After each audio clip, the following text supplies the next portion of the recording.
Well, good morning, and our guest this morning on Our Stories is Jim Rauff. Jim's gonna take us on a trip back to his college years.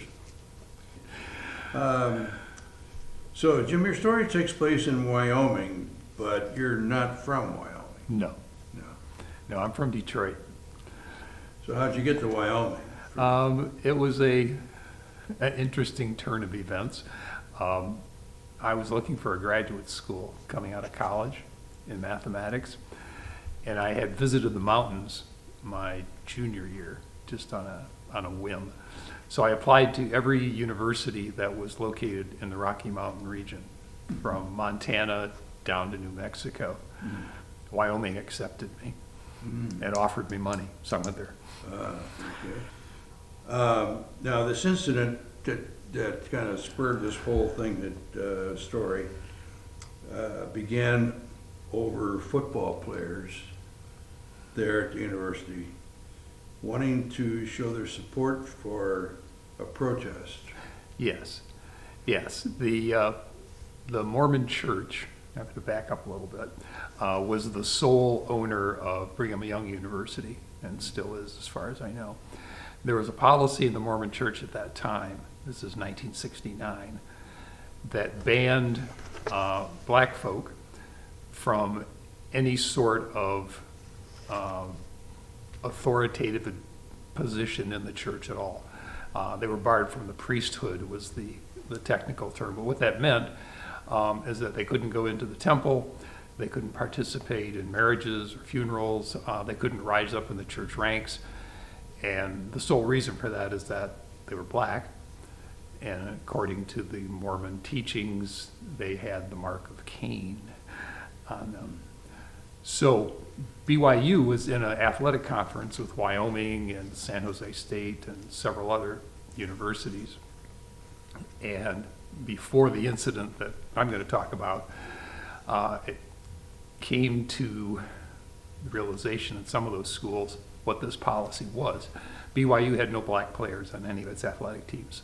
The school, I looked this up a little while ago, had 3 black students in the entire university, none of which were athletes. So protests were started anytime the BYU team came to town to object to this racist policy. So in Wyoming, there were 14 black players in the Wyoming football team. And they were part of a group called the Black Students Alliance. The head of that Black Students Alliance was a graduate student in mathematics, the same field I was in, named Willie Black. And he was a good friend of mine. Anyway, he let the players know about what was going on with BYU and with the other schools, and they thought that they would join a demonstration, not during the football game itself, but just a demonstration in protest of the BYU policy. So they went to talk to the coach, all 14 of them. They were wearing black armbands, that was the symbol of protest, to ask him if it would be okay for them to join a demonstration. They never got to say anything. He took them out of his office to the football field, put them in the stands, and said, "You're all off the team." When they protested, said, well, why? He had nothing to say. You violated 2 rules. One rule is against political involvement, which is a team rule, you can't do that. And the other one was to form a faction on the team. And because you all came here at once as a group, that by definition is a faction, so you're off the team. So they were summarily dismissed from the football team. Now the protest is there's more going to it than just objecting to the policies of the Mormon Church at Brigham Young. Right, right. So now the campus is in an uproar as word gets out that these guys were just kicked off the team for no particular reason. Yeah. And for those of you listening to this story who think, oh my gosh, what's with the coach? How could he possibly pull that kind of thing? In 1969, yeah, that kind of thing was, it happened in many places where, people took very rigid views, very strong views, totally inflexible views. When students were, trying to do something that was a little bit new, different, demonstrating anything at all, doing with race or anything like that, reactions were, I can totally understand, the description that's going on here, because it was the reaction of the time. Right, yeah. The coach himself, when he gave them the talk, firing them from the team, later it came out that among the things that he told them was that if it wasn't for him, the coach, they'd still be on welfare, that none of them knew who their fathers were, and that if they didn't like Wyoming, they could go to Morgan State or Grambling.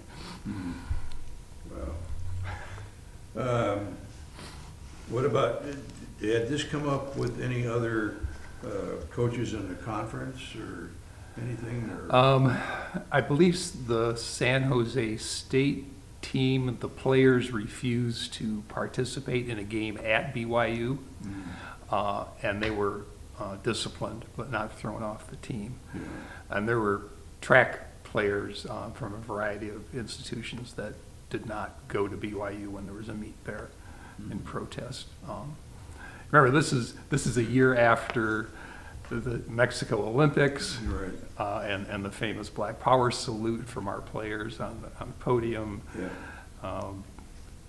Yeah. And Which caused a lot of backlash. a lot of backlash. Yeah. And there was a lot of backlash from this too. Yeah. Yeah. And I would assume the administration probably stood behind the coach. Yes, they did. Ad did the governor, and the governor and the university, anticipating trouble, mobilized the state police and local police to make sure there would be no trouble on campus. So there was no indication that there ever was going to be any. Yeah. Later, after this was over, not really over, but a few months after this, the coach rescinded the rule about factions for the team, and then the university changed their mind. But this thing kind of escalates to where it draws national attention. Yes. We made we were in the New York Times and all the national media. There were film crews from all the networks there. The NAACP sent one of their lawyers to help out the players. Yeah. And then Southern Christian Leadership Conference sent a few people up there to give support to Willie Black, who was really catching all the heat for this because he was the president of the Black Students Association. And in that group was Ralph Abernathy, who had just become the leader a year ago after the assassination of Martin Luther King. Yeah. Through this, you actually come in contact with Rauff. I do. I was involved in the background with the protests and the work that was going on through Willie Black. And then one afternoon, I was in the student union getting ready to have lunch. And then Willie came in and he had these 3 other people with him who I didn't know who they were. And they said, can we join you for lunch? I said, sure, no problem. So they sat down and we had a nice conversation. We talked about this and that and the other thing and got words of advice. And they had come from SCLC to support Willie. And it was, after they left, the next day, I said, well, that was really interesting, Willie. Who were those people? Because there were never any introductions. He says, oh, that was Ralph Abernathy. And then he gave me some other names of the other 2 guys that I've forgotten, but I knew who Abernathy was. Yeah. But yeah, So, that was the deal. So my memory is that I had lunch with Ralph Abernathy, and it was very meaningful to me, but I didn't know who it was until after it was over. did the visits and the support that came in have any impact, or? The impact was not immediate, Yeah. but it was delayed. I mentioned that the rules on the football team were done away with. The university rescinded its support of the coach. The coach lost his job at the end of the season because they lost, basically. Yeah. That was the reason. And then 1978, 11 years later, the leader of the Mormon Church got a divine revelation that said that, yes, blacks could be in the priesthood. This would go. This would work. So whether the protests at Wyoming or San Jose State or wherever were directly involved, I don't know, but it certainly had an influence. Well, yeah, it begins to build, Yeah. Momentum. Right. So It was interesting that Dr. Abernathy really came in under the radar. There was not a lot of publicity either before or after his visit. He came during lunch. He said he was there to support Willie and the players. And he was also, at that time, it was the same year of the moon landing. And he visited NASA and complained to them about how they could spend all these billions of dollars putting a man on the moon where people in the U.S. didn't have enough to eat and no place to live. And he got a lot of static about that. So he was flying sort of under the radar and came in and out. But he struck me as someone that was really committed to what he was doing. And that impressed me. One of the things he told me was, he thanked me for helping Willie. And, all I did was I answered phones. We had a phone hotline because the rumors were crazy. There would be busloads of black people were coming up from Denver to trash Laramie. Not happening. So I manned a phone hotline to dispel rumors. Anyway, he said that the one thing he had learned is that no matter which way it seems things are going, there's always movement forward. And you should never give up no matter what the setbacks are. Yeah, good. You've been involved in numerous social justice issues during your life. Did meeting Abernathy, you think, have an influence on you? Yeah. I think that whole year, 69 to 70, in the spring of 70 were the Kent State killings. Yeah. The year before that were the assassinations of King and Kennedy. The Vietnam War was going on, but my level of involvement in things was pretty non-existent until this Black 14 incident in Laramie. And I got into it just as a support for a friend. Yeah. But my lunch with Abernathy and Willie kind of convinced me that I should be doing something, whatever I can do, whenever. And from that point on, I was more involved with all kinds of things. You know anything about what happened to any of the people out there who were involved? Yeah. Well, Willie Black passed away a couple of years ago. He ended up being the president of Chicago State University. And he taught math forever. One of the Black 14 players, Tony McGee, was an NFL player for many years, played in the Super Bowl.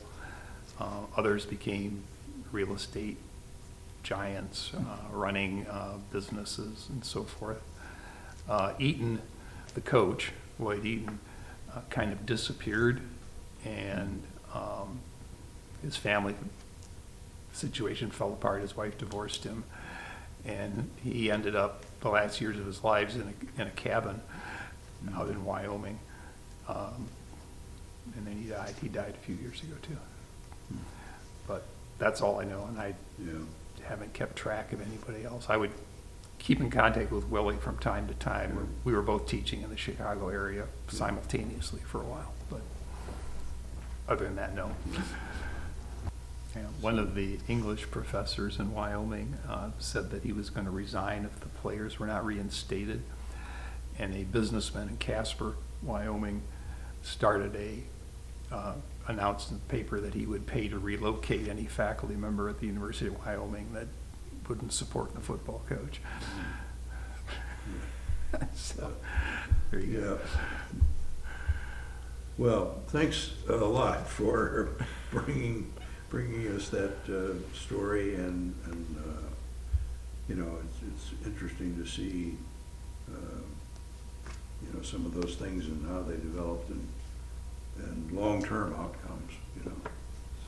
Yeah, well, thanks for inviting me. Yeah. I'm always happy to tell stories. Okay, very good.